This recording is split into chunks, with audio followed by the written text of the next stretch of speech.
Yeah. Wake up with coffee and sports. Sunrise glow, listen coast to coast. A flow like you know. Offensively, who made them?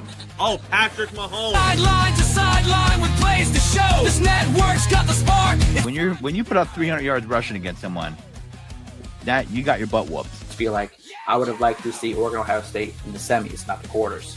So I think some reseeding is probably where I would change. But they're out of their mind. They're going to do this 3 quarterbacks in a row. Here's the crazy. I just can't take it. Birds keep flying high, fans cheering loud, and one podcast moving through the crowd. Meaty boys brawling, no holds barred bout. This wire life never in doubt. Tune into the vibe. That's my bold prediction for the show. Devin Booker in the next 3 years, he will be a Houston Rocket.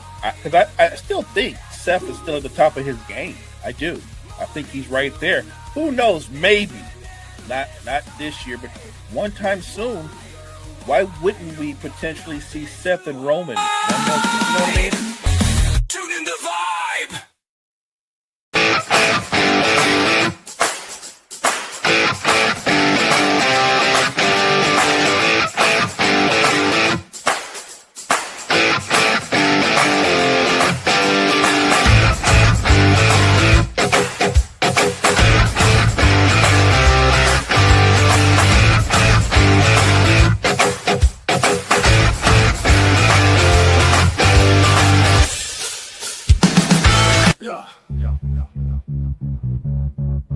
Gardner on the mic tonight. News coming in left and right. Oh, better with the latest fight. Gene's got that insight tight. Champions rise and they fall. Wire to wire, got it all. Every move in every brawl. Tune in for the curtain call. Lessons off all night long.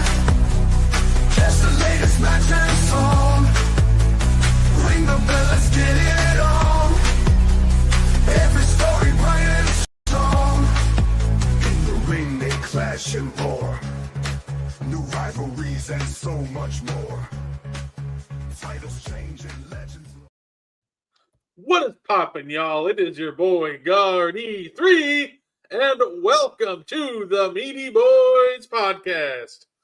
Of course, joining me just like every week, he is the greatest co-host of all time. He is Mo Better. How you doing, Mo? I'm doing great. Tuesday night, getting ready to talk some wrestling with you and Will. Okay, let's go. Absolutely. And, of course, joining us from the Sports Report podcast, he is Will Morgan. How you doing, sir? How y'all doing tonight? Good to be here. Good to be here. Thanks for having me. No, anytime, man. So, I thought we got some fun topics for tonight, but you know what? I'm going to start off with something a little fun because I want to get your reaction to it. So, if anybody hadn't seen, like about a month ago, I think it was, I made a list of who's on my greatest Canadian wrestlers of all time.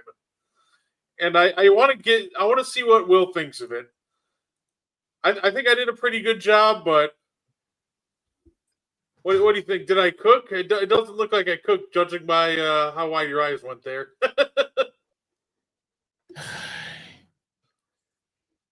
Don't have a problem with Hitman. What?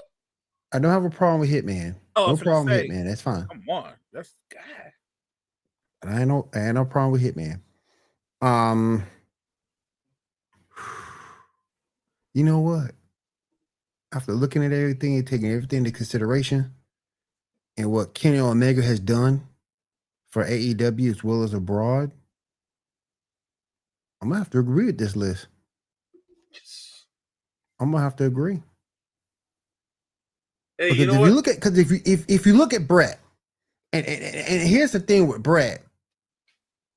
Yeah, he was a malcontent. He complained, a little bit of a crybaby, but you can't take away what he's done in WWF, WWE. You can't take that away from him. Multiple time champion. Can't take that away from him. If you were to question anybody, it would be Kenny Omega to me. If you were to question anybody, but you can't question Jericho.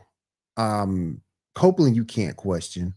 And again, Kenny to me would be the guy you would dispute, but for what he's done internationally and in AEW, that's hard to dispute as well. So I don't have a problem with this list. Hey, you know what? I'm glad to hear it. When making this list, it felt like there was one constant. What's that? It was Bret Hart. Like, I looked at this as like, okay, we know Bret's a lock. But of course, like, who are the other three? And yeah, some honorable mentions, obviously, for me were maybe the hardest one to keep off the list. Of course, Roddy Piper's technically, he's from Canada. That one was a challenge. Yep. Kevin Owens, Sami Zayn, and of course, there's Owen Hart. Yep. Say, of course, you got to shout out, Trish as well. Like, I mean, God rest his soul. Owen should have been a WWE champion. A WWF champion, I should say. God rest his soul, but he should have been champion. Hey, I completely agree with that. It really felt like it. It felt like they were going somewhere when they brought him back with his like Blackheart gimmick, and then they just randomly decided to revert back to the Blue Blazer.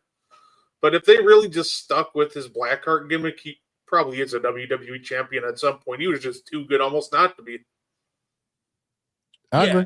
And look, obviously, there's a name that could have easily been on here, notwithstanding a very tragic event. And I think we all know who I'm talking about.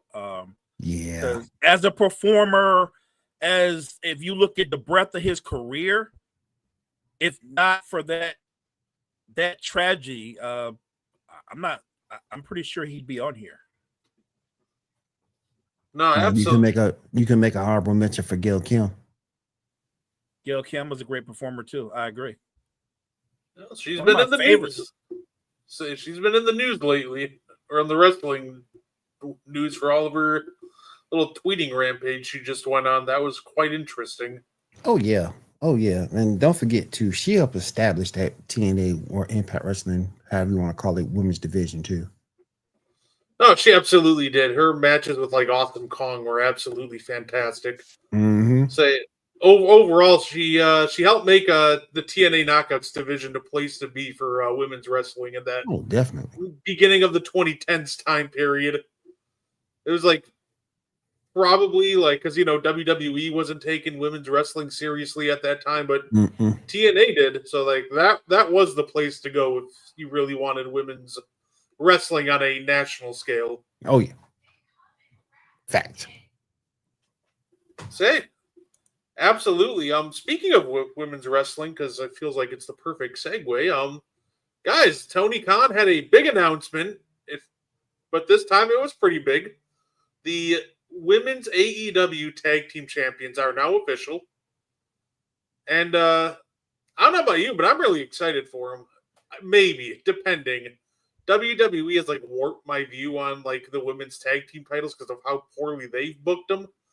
But overall, I'm really excited for these, and I think Tony Khan has a really good chance here to win some, a lot of goodwill with some of these fans because you give them a strong women's tag division, a lot of fans are going to really love that. So I think there's a golden opportunity here for Tony Khan. I agree. And I also think that if you look at the AEW women's roster, they don't lack for talent. It's just it's just a matter of the pairings and the storytelling that go with the pairings and the talent. But they definitely have the talent to have a really strong women's tag team division. Will, do you have a guess who's going to be the first women's tag champs? I don't, because there's so many women on that roster. And you can go so many different ways. It's tough. I love Willow Nightingale. I'd love to see her be in that particular situation. Statlander already got a title. As long as Mercedes Moné don't go anywhere near it, I'm good. You know what? It's funny you said that. Well, I just thought, you know what? Knowing Mercedes, she's going to get her partner, and end up with it. I thought like she really needs another belt. She got what, 9 already? Right. Like she really needs another. She don't need no more. It actually might be like brilliant booking by like AEW.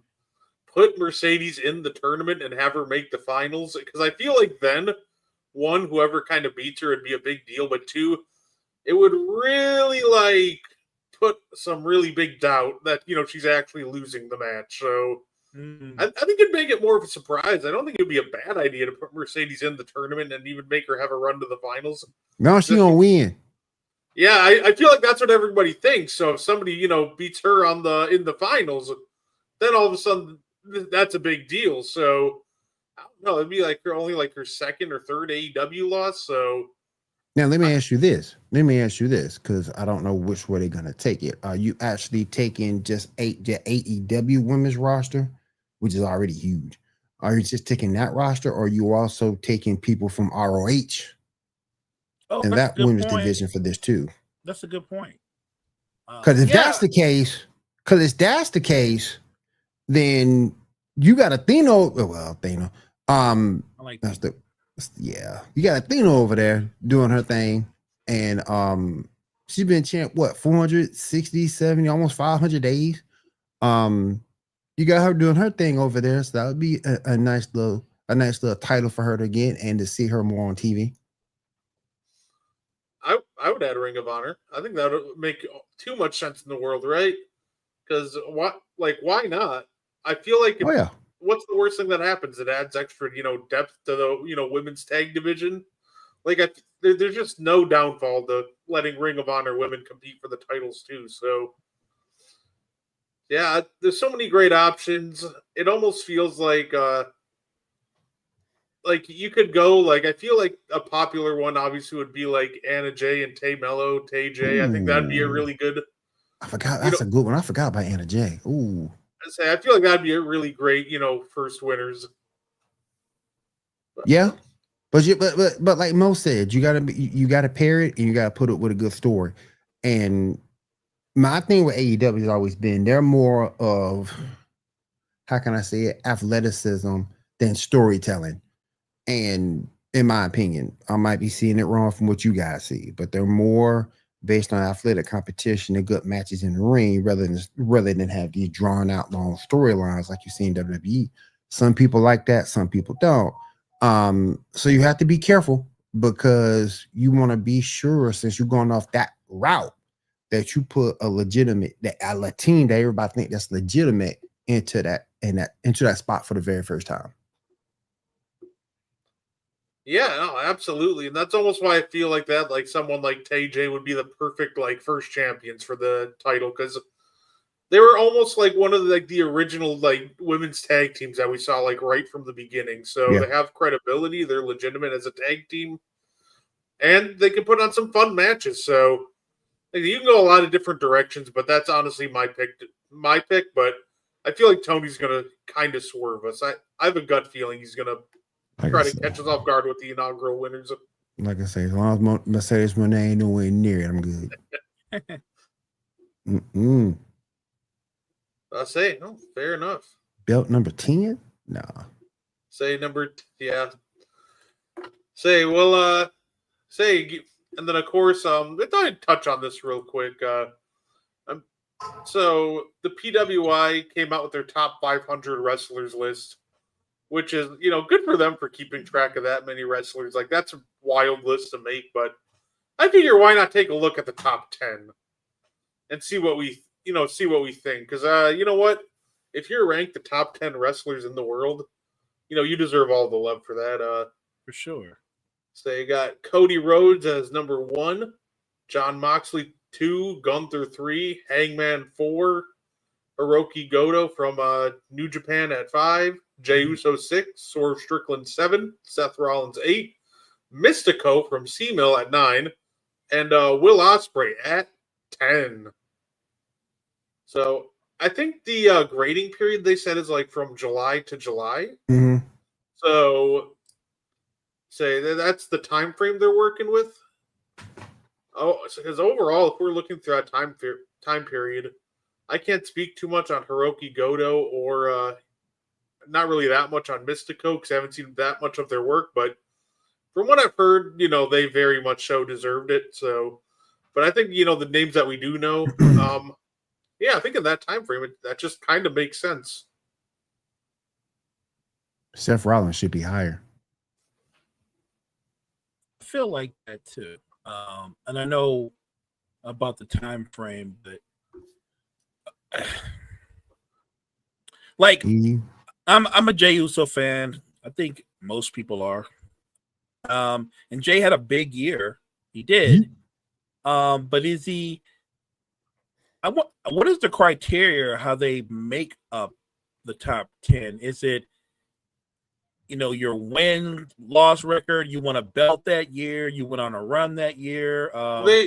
Your in-ring performance, your story. Like I'm just wondering what is the criteria as they vote.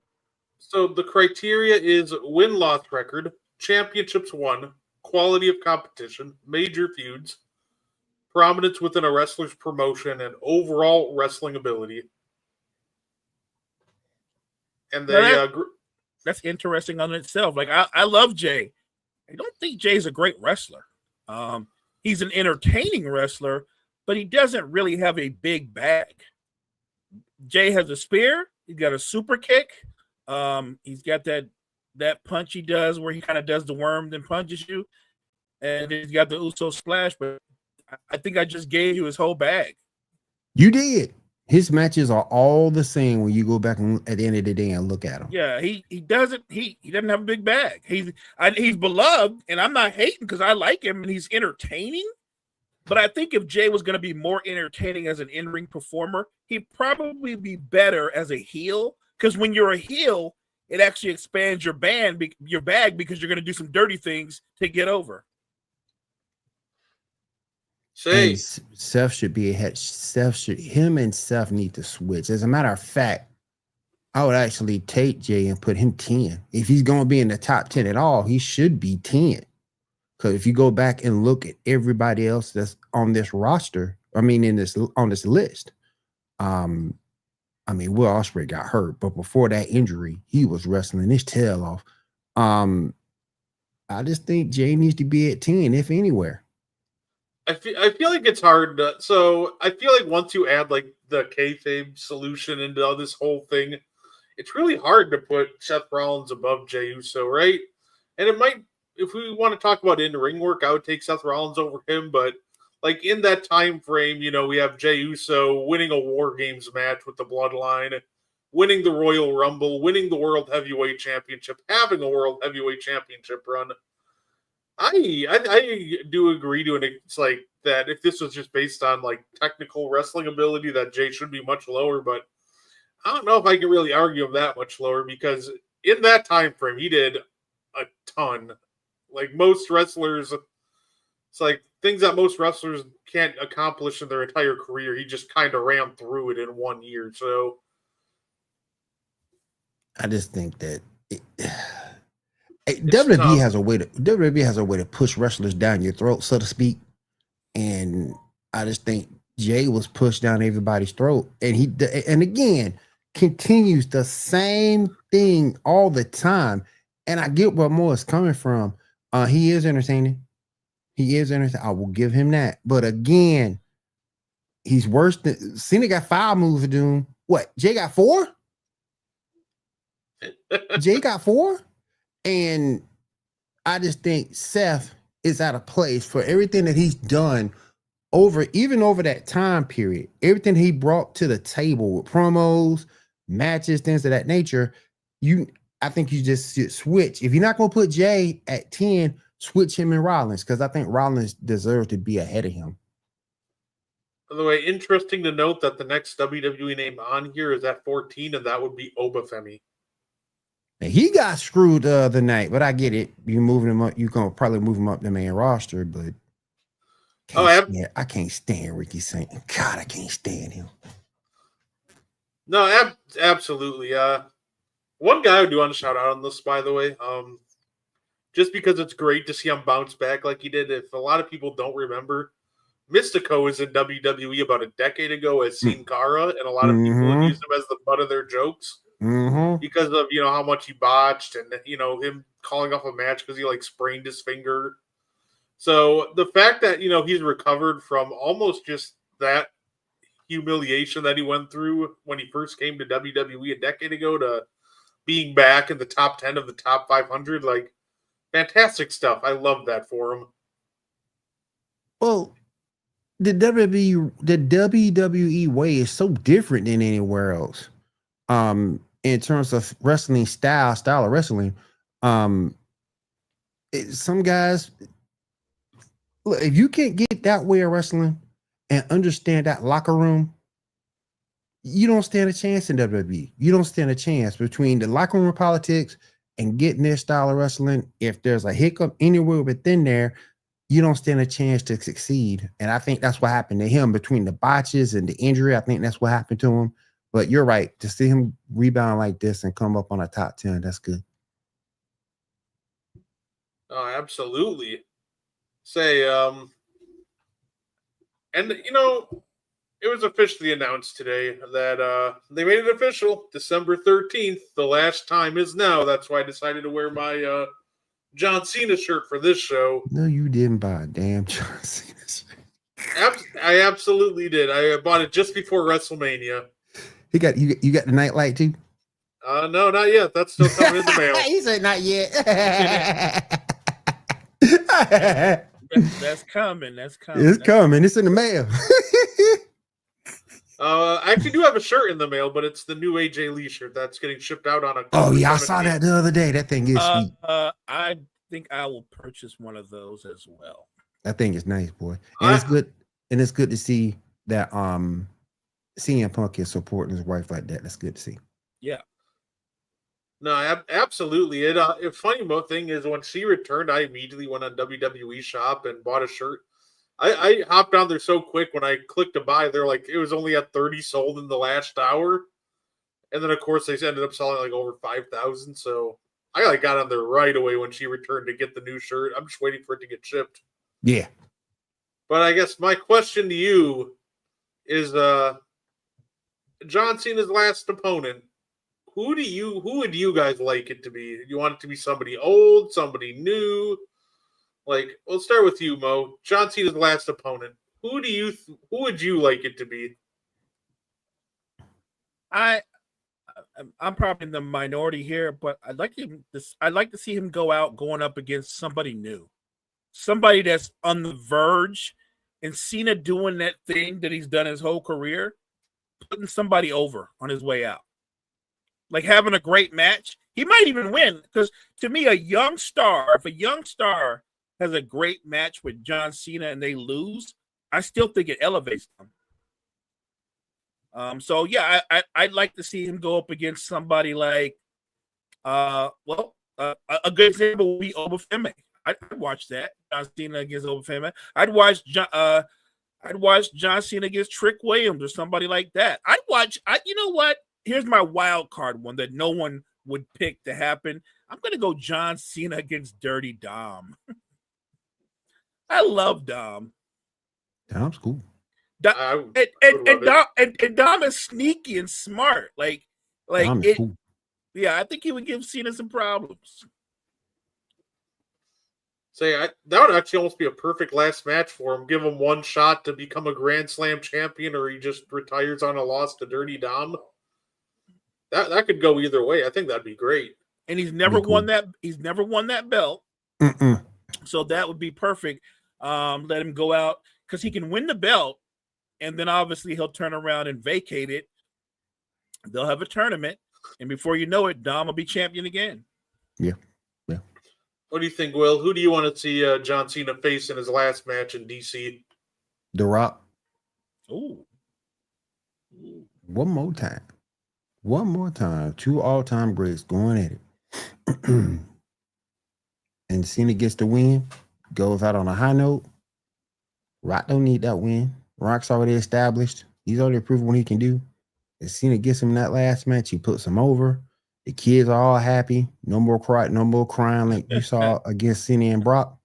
And I think they'd be great for him to go against The Rock and get that win and go out on a high note. I would like to see him win. Yeah. To be fair to those kids, I also cried when I watched the match, but that's just because of how it was. Bro. I know that's going to be his man. last match. I know this is going to be his last match, but I hope it's not his last appearance. No, I don't think it would be. I would like John Cena's last appearance be something a little John Cena like. Maybe come out from behind with a chair and crack Brock Lesnar upside the head and walk out. I'm good with that. I would be good with that. No match, no nothing beyond that. Just go upside his head a couple of times, drop the chair, and walk out. No, absolutely. I can see that because if you put Brock in a title match, John Cena comes down to interfere, costing him the match. Yeah, I can see it happening. Mo actually kind of touched on the guy that I would love to see. If we're gonna put it, so it depends, right? I think if you want to have John Cena win, you put him against Dirty Dom and let him win the IC championship on the way out. And then, like I said, we can vacate it and you can build like the rest of December into having a tournament and have an IC title match at the Royal Rumble for the vacated title. But if you're going to like have John lose, I just hope it's not against somebody that really doesn't need it. I don't need this to be like an Undertaker streak situation where he loses it against somebody that really didn't need it. Right. So the guy I was thinking of was, I would love to see John Cena versus Obafemi in his last match. Like, I think Gunther works here too, but I think Gunther is established enough to a point where he don't need it. He doesn't really need it. It'd be a great honor for him, and he could flex and say he retired both John Cena and Goldberg in the same year. But that would be cool. Really a thing, though? To retire Goldberg, is that a thing? Well, he technically had his last match, so he guess he's the one that retired Goldberg. Yeah, I guess. It's all right. I'm sure we might see Goldberg again when that Saudi money starts coming again. WrestleMania 2 years away. Facts, man. When that Saudi money starts coming in, you're gonna start seeing Kevin Nash slithering around again. Like, you're gonna see a lot of the old timers doing little events outside the the making revenue and signing cards or whatever. That Saudi money is big. Here's money. my question, because we also got announced this week too that AJ Styles is retiring as well. When they retire, do they get pushed to the alumni section at WWE.com? Normally, if they're not active in ring, you normally get pushed to the alumni section. Yeah. Okay.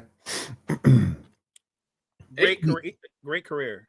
It's gonna be kind of weird. It's gonna be kind of weird seeing Cena and AJ in the alumni section. Okay, though, I get it. They've been wrestling for a long time. Yeah. One of AJ Styles' best match. You always think about it being Christopher Daniels, Samoa Joe, and AJ Styles at Unbreakable. Oh yeah. I think it was Unbreakable. I might have gotten the name of the pay-per-view wrong, and then you think about it, you're like, oh, that was already 20 years ago, wasn't it? And he was wrestling even before that. I think AJ Styles actually wrestled on a couple WCW shows, so he's been around a long time. Long time. Yeah, I can't wait to see what his last match is, going to look like. I do respect it, though. He talked about wanting to almost retire on his terms and retire while he's still on the top of his game.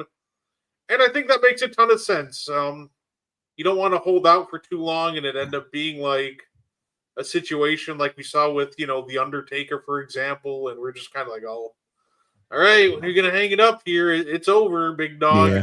Right. So I could see them doing it at WrestleMania next year. That'd be a nice addition to the card. But since that event's big enough, I'd almost maybe save it and make it its own pay-per-view. To me, at the height of their powers, particularly maybe a year, 2 years ago, when he was, longer than that. When he was still in WWE, you could have made an argument that the best two wrestlers at that time was Daniel Bryan and AJ Styles. I was at a wrestling event down here in Augusta, Georgia, and I got in an argument with a guy about that. I said the best wrestler in WWE right now is AJ Styles. He said, "No, it's not. It's Daniel Bryan." Whoa, whatever, man. Okay. So we just went back and forth. But, I can't really fault the guy because Daniel, outside of him being injury prone, very good in the ring, very talented. Facts. AJ, the great thing about AJ Styles is he was a great striker, but he was also could play the air. He could attack you from the air. Like he was a high flyer as well, like very versatile.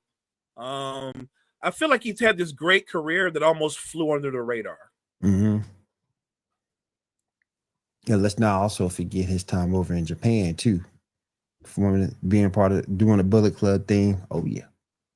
Yeah, say him, Kenny Omega, the Young Bucks, they all just really helped push New Japan to become, more mainstream over here. They got Bullet Club shirts and Hot Topic. Like those four were huge in the influence of Bullet Club coming over, here and becoming more well known. So that overall, AJ Styles, a lot of people are going to say WrestleMania, and if they do that, I wouldn't fault them. But like I said, I would almost do what they're doing with John Cena and what they did with Goldberg. Give AJ Styles his own pay-per-view or his own show, and he can main event it with one last 30-minute banger and call it a night. Yep. I will say, I wonder if he's going to try busting out some old moves he hasn't in a while. Like AJ Styles is maybe one of the deepest bags in wrestling history, so he does. I wonder if, for his last two Raw and his final match, if he's going to go really deep into that bag and just kind of unload the clip. I think that'll be interesting. Hit you with that Styles Clash. I know. He said the spiral tap is retired for him because he can't really do it anymore. Oh, he did say that in the interview. I saw that. Yeah. But yeah, his moveset is so deep. I'm glad he's getting that one last Cena match. I'm also so glad Bully Ray isn't the booker. Bully Ray randomly goes, "I have an idea. They should add The Miz to John Cena versus AJ Styles." No.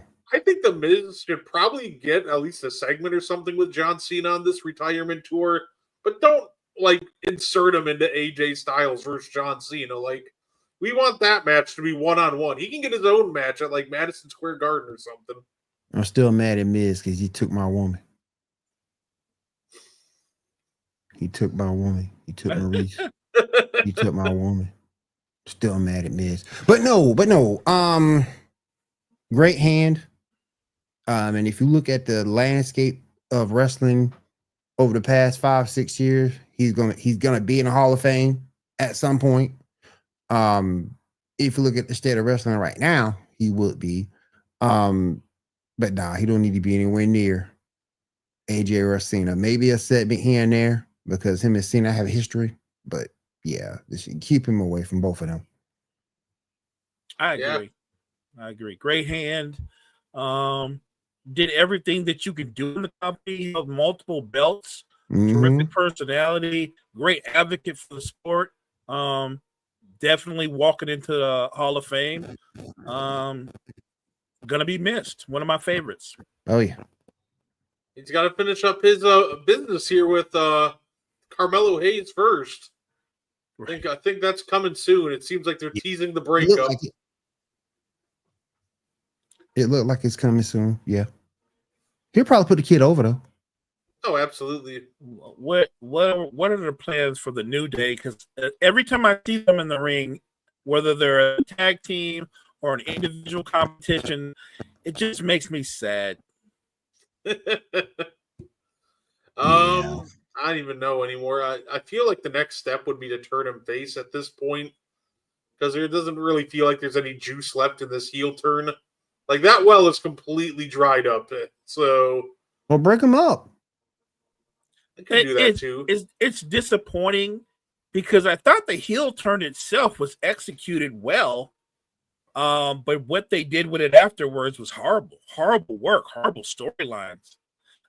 I think that your career is nearing the end when you bring Jason Waller into your as soon as he's part of your group, you're done. Jason Waller He's Trash. like career quicksand. Like everything in his orbit, he just brings down. Yeah, I'd say that the actual heel turn itself was like literally an all-time like great level execution. Like that was a terrific work. Like I think you could make a legitimate argument that the actual heel turn itself could very well sneak into like a top 10 heel turns or top 15 heel turns of all time list. Like it was very well done. I agree. But just like the John Cena one, they just really didn't have any follow-up or execution after that. So Facts. it just kind of stumbled. Which They blew something. And don't get me wrong, I'm actually glad he eventually turned it around and became a face again. But the execution of the Cena heel turn, the execution of it was as good or better than the Hogan heel turn. And that's saying something to me. It was that great, that moment. Even Rock played his part, which, by the way, it makes what followed even worse because 1 minute you're the final boss and clearly Cena's your dude, and then you're never seen again once it's done. That doesn't make any sense at all. And that's why I said for Cena's last match, it should be Rock. So they can go ahead and get that settled before on his way out. Because Rock did leave him hanging. I almost don't want to see it for that exact reason, right? Like will The Rock actually like take the time to dedicate and build up a program, and he's in the middle of filming movies, so how much can he actually do without risking injury? Because if we remember with the last John Cena versus Rock match, he like tore his groin. Yep. And now I think in a lot of his movie contracts they try to stipulate what he can and like try to tell him he can't really have matches. So it's one of those things that like if he was like fully into it, dedicated, ready to go to make this a great last match, it might work. But I'd almost like to rather see like just either John put over somebody new or accomplish something he's just never done, like win the IC title. Yeah, maybe we can have the Rock say we could have him come out and get an AA or something, but definitely finish up as the Triple Crown champion. Right. Or a Triple Crown champion. Hey, we're gonna say our luck though. We're gonna be expecting all these great things, and then the only thing we're gonna hear on December 13th for John Cena's opponent is Fiend. Got to get that Travis Scott revenge. Dang. Hey, that's funny. Travis Scott. Oh, that was still funny. Just it was so weird seeing that when I first watched that episode of WWE Unreal, and it was just we have to get these guys involved. The Rock, we don't let The Rock know what's going on. John Cena, Cody Rhodes, Travis Scott. I'm like, this is the biggest case of one of these things is not like the other if I've ever seen one. Let me ask you guys this, and we talked about it earlier. There's a dude who just popped in my head. Could we see Cena Braun Breaker? I'd love it. I would sign up for that one. I think that would be interesting. Yeah, that's because we talked about him putting another young stud over. Breaker is as big in terms of younger stars as any right now. Yep. Yeah, I would watch that match. I'm there for that match. The beauty of John Cena is he's walking away from something he's done for so long and everything that he's done in the business. He has no problem putting over the next guy. Right. And that was almost John Cena spent like years just putting people over. It got to a point when we started this retirement tour. I was like, is he actually going to win matches on this retirement tour? Or is he just going to try to put a million people over on the way out? You know who John Cena reminds me of? He's kind of reminding me of LeBron. Whether you like him or you hate him, you got to respect him and everything that he can do. That's funny you said that. Years ago, when he was obviously younger and probably at the peak of his powers, I said that Cena his comp in the NBA was LeBron. Yeah. Say it in the words of CM Punk, he is the New York Yankees.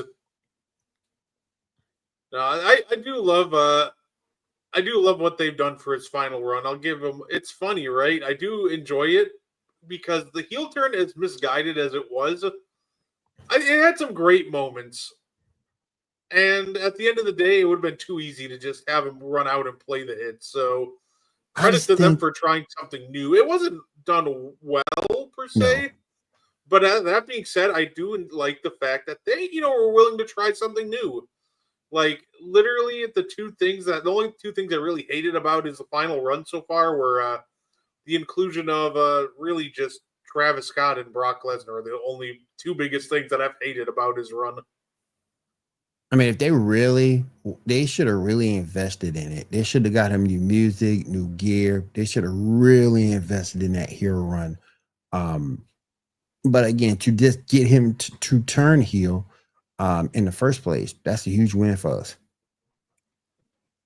It felt like he hit his stride like right before they turned him back face. Yep. If he literally just came out as a heel he was in the CM Punk feud, or even in that one promo where he just goes in on Cody, like I feel like if we got that right off the bat, and then maybe a little bit of a different angle, and if John Cena straight up led off with I did this because I'm scared you guys will forget about me, then that's a completely different story than, selling out to The Rock. Like I feel like the heel turn was there. Like they literally had like the perfect heel turn in front of them. And if they literally would have just went with the idea of him turning heel because he's scared everybody was going to forget about him and ran with it at that angle, with him just being more of a cocky and arrogant guy like he was against Punk. Yep. This would have been one of the greatest heel turns of all time. Another thing I want to bring up too about Cena's heel turn, if you go back and look at it, his mic work was fantastic doing that run. It was fantastic doing that run. I'm real critical of his mic work as a face, but as a heel, he embraced it more as a heel than I think he ever embraced it as a face. Yeah, he showed a little bit of emotion, but to me as a heel, he embraced the mic work a little bit more than he ever did as a face. So I got to give him props on that too. Look, I echo everything Will just said. And look, I do look at John Cena, and when you hear pundits or the announcers say he's the GOAT, you're not gonna get no pushback from me. It's hard to say he's not. And look, I'm saying that being honest and transparent with you guys and the people in the chat, he's not my favorite wrestler. Now he's one of them, and I admire the career that he's had. But I think that why isn't he? He's done everything. Yep. And he's going out. Like, look at how previous greats have gone out, not on the best notes. I think this run, this going out with farewell tour, it's the best one I've seen. And I've seen a lot of farewell tours, and they didn't look good. They didn't look good in their final matches. John Cena actually seems to be getting better, building momentum. He's pulling out moves that I haven't seen him do in years. He's actually adding to his bag. Mm-hmm. And let's also keep it a book. He survived Nikki Bella.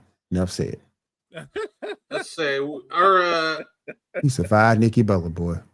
I think this is like the second best retirement tour I've seen, because I don't know, man. I don't know if anything can top what we saw with Sting just a couple of years ago. That was just absolutely terrific as well.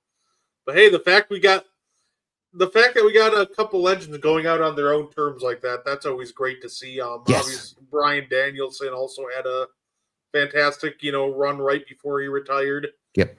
It's just nice seeing all these wrestlers able to just really have fun and be themselves and just have these great retirement runs. And for the most part, healthy. Yeah, that's the most important thing. Mm-hmm. Hopefully we'll get I think we'll definitely get we'll get Styles. I think we'll definitely feels like we're gonna get John Cena in War Games. Oh yeah. and then we'll get his final match. And I don't know, they might try to sneak another match in there, like one more match at Madison Square Garden. I know there's an MSG event in the middle there. What do you guys think about the storyline with Io, Rhea, and the Kabuki Warriors? Because I get it, they're building it up where it's going to be Rhea and Io against them and a tag team. All right, you know that's where it's going. But if that's the build up, should that be a great match? Because it seems to me that it shouldn't be that great a match. Like if you think about the 4 women involved, one of them is not like the other 3. Mm-hmm. You feel me? Like I like I feel Kyrie, you. give I her feel you. credit, but the other 3 are main eventers. She is not on that level. I don't see how that would be that great a match unless they brought in someone else to interfere and help them. Mm. And I'd say it'll be interesting. I think those 4 could like sleepwalk to a really good match, but I just hope that they don't, like, to me, I'm looking at it, and to me, the most obvious thing obviously feels like Io turns heel, and I've seen people tease that and join up with Kyrie and Asuka since, they've teamed up before, but He goes back home.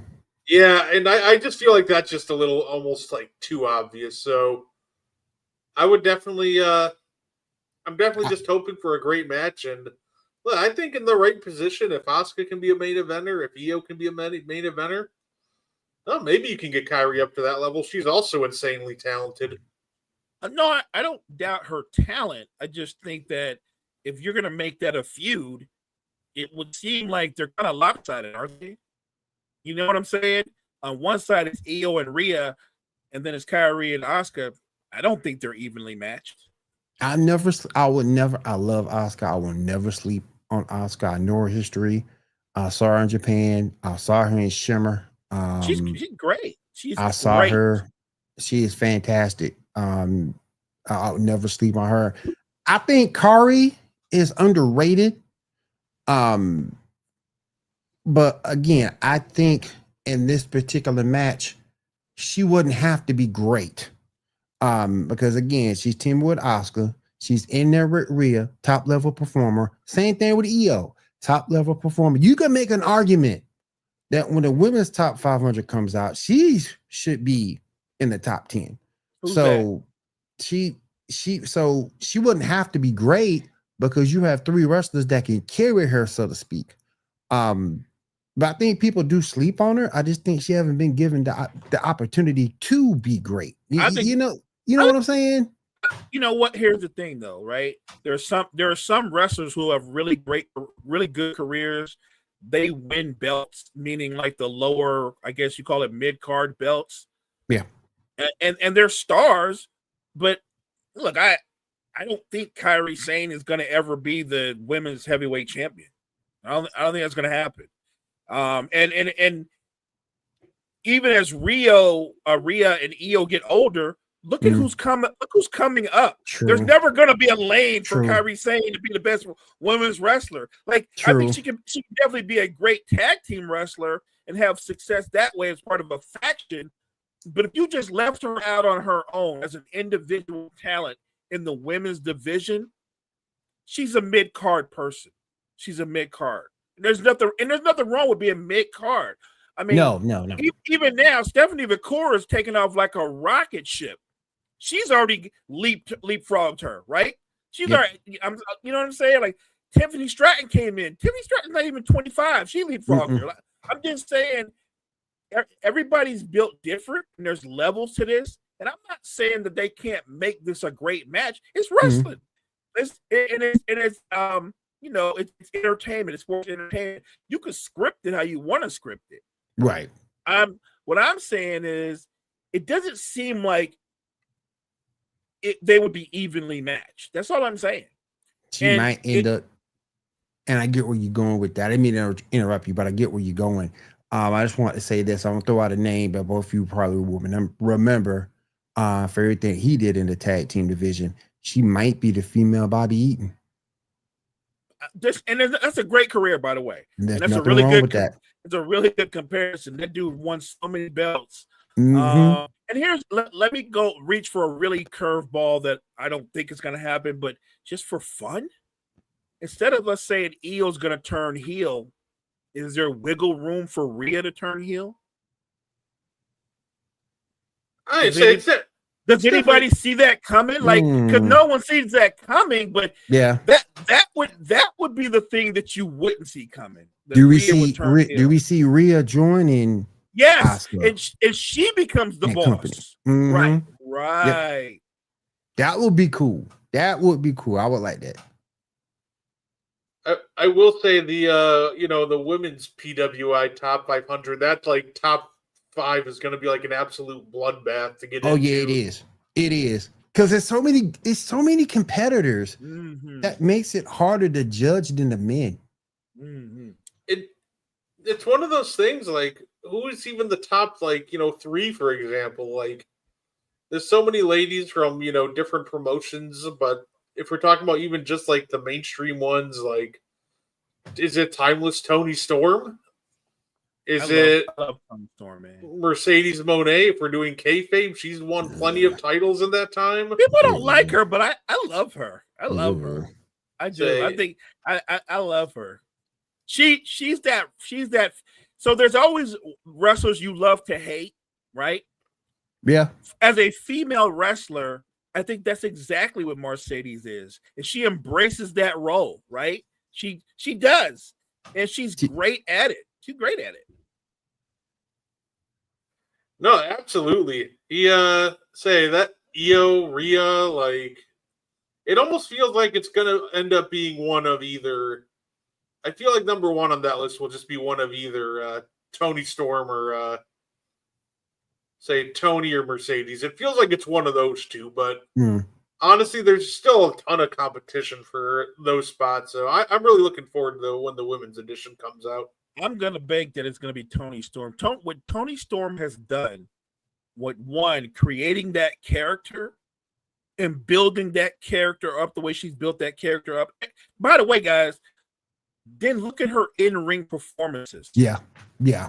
Tony Storm can wrestle any style of wrestling you want. You want to go scientific, you want to brawl. Like, she does everything. She's got a little bit of old school wrestler in her. Like, how many women pile drive people? Like, she does that. Like, she covers all grounds.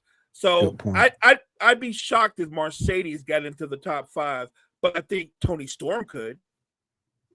I think Tony Storm's just going to be number 1. He's I feel like her having the title that in this entire for the last year, just finally losing it, and she'll be number 1. She'll be number 1 because of what she's done from that time frame of July to July. And the other fact I think would be WWE fatigue. And as much as I love Io, it's WWE fatigue. I think that's a really good point, Will. Well, let's say even without it, still in that time frame, she also had the first ever 5-star women's match on American soil. So, like, it feels like number 1 should just straight up be Tony Storm, and we can figure out the rest later. As great as everybody's been, this just feels like it's Tony Storm's to lose. She's scary, guys, because she looks like she's like an old school wrestler, but she's in her 20s. Yeah. She's in her 20s. And I like the way she did it because she gave the title to someone who needs it. Facts. They gave that to us. They didn't just give it to Mercedes. They gave it to someone who needs it. Now, the only thing with Statlander, A, how do you book her? And B, can she stay healthy enough for that reign? So we'll see. And before we get up out of here, I think I got a fun trivia question for you guys. It goes back to the PWI Top 500. Cody Rhodes became the 4th ever wrestler to be ranked at number 1 for back-to-back years. Can you guys name the other 3 wrestlers that were ranked back-to-back winners? Oh man, I'll give you this hint. They're all WWE. Yeah.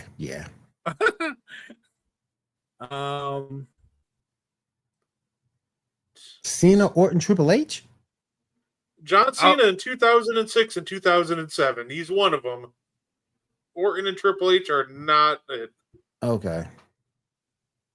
The other two are were pretty much before Cena, and one of them had a little bit of an overlap with Cena's early career.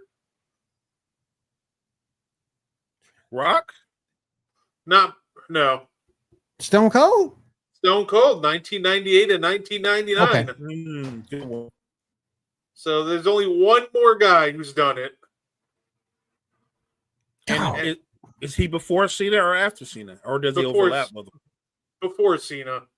And not Triple H, so Damn well ain't Hogan, because Peter is it Hogan? It is not. No. Okay. It should be Shawn Michaels should have been in there.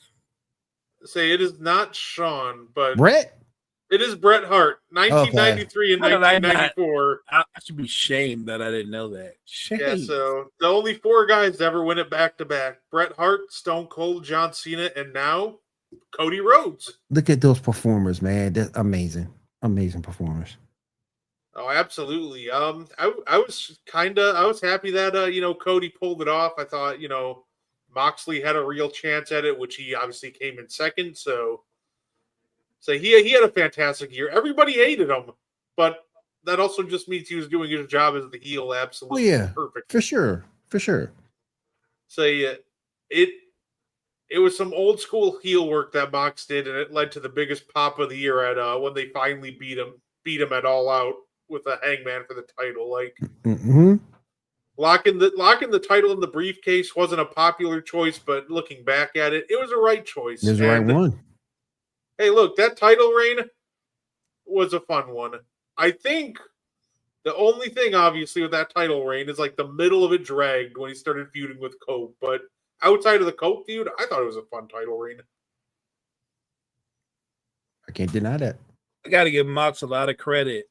I was a fan of his in his early days in WWE, obviously when he was part of the Shield. For him to break out, go to AEW, and reestablish himself as a dominant singles wrestler, I think that's awesome. That's just awesome. And he embraced his new character. It wasn't too different from his old character, except that the new Moxley, in a lot of ways, his mind seemed to be very similar to Seth Rollins. That and the fact that he's winning at life. Yes. He's winning at life. Look at his wife. He is winning. He winning at life. He took a role, and I can't believe I'm quoting something from Michael PSA's. I'm gonna do it. In order to be successful, you have to be able to embrace that role that you've been given. And that's exactly what he did. He embraced that role. And once you do that, it's nothing but sky high up from that point forward. Oh, absolutely. Just say terrific run by him. He is absolutely at this point. It feels like he's the ace of AEW. Oh yeah. No matter what they need, he's always there to deliver the goods. Say he's steady, he's reliable, and while some of their other guys are dealing with injury, or he just always seems to be readily available for whatever they need. So, oh yeah. Say, hey, and we're getting the first ever women's blood and guts match in a couple weeks. That's going to be a lot of fun. That's going to be interesting. Say, I know some of the women are really pushing for that, so I'm happy to see that they get it. So, I think it's a nice little mix up. Nice little mix up from the men's. I'll see what the ladies get to do in the structure now. Oh yeah. I'm here for it. I'm all for it. Say it. But that being said, our 1 hour was up. Time flies when we're having fun. For sure. Hey, anything you want to add, Will, before we get up on out of here? Thank you for having me. I do appreciate it. Keep going to the matches. Keep watching on TV. Let's support the world of sports entertainment, y'all. Oh, absolutely. Anything you want to add before we get up on out of here, Mo? Oh, look, I love chopping it up with you and Will. I appreciate the chat. You guys tuning in for whatever platform you're joining us at. And I would tell people, look, if you guys love all things anime or movies or things of that nature, you got to check out Will and his crew on the Geek Gauntlet. Saturday nights at what time, Will? 10 p.m. Thank you, sir. Thank you. Say, and make sure you check out Mo and I Thursday night on the And One podcast. We'll be doing a tier ranking of every forward in the league. That'll be a lot of fun. And of course, we'll be talking some WNBA playoffs. There's a lot of news coming out from the WNBA camps today. Game 5's going on right now. Mm-hmm. It's exactly what I'm about to go watch. So, Hey. that being said, thank everybody for tuning in, and we hope you enjoy the rest of your night.